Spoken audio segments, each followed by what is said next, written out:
Isang malaking balita ang umuugong ngayon sa showbiz na sina Paolo Avellino at Kim Chiu ay nakatakdang magpakasal sa Hunyo 2025.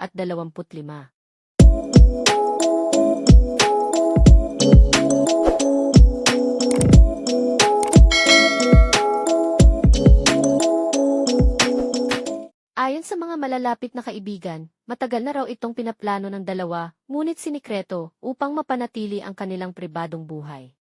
Ang mga spekulasyon tungkol sa kanilang kasal ay nagsimula matapos silang makita na bumibisita sa ilang wedding venues at bridal boutiques. Ayon sa ilang sources, ang kasal ay magaganap sa isang magarang destinasyon sa labas ng bansa. Tanging ang kanilang pamilya at malalapit na kaibigan lamang ang imbitado sa seremonya. Bagaman wala pang formal na pahayag mula sa kanila, inaasahan ng marami na magsasalita ang dalawa sa mga susunod na buwan. Maraming tagahanga ang nasasabik sa nalalapit na pag-iisang dibdib ng paborito nilang tambalan.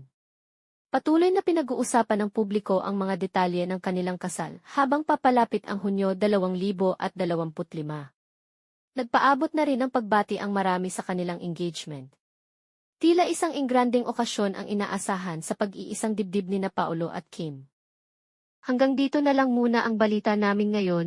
Kung nagustuhan nyo ang aming video, mangyaring mag-like at mag-subscribe na kayo para updated kayo sa mga susunod pang mga balita.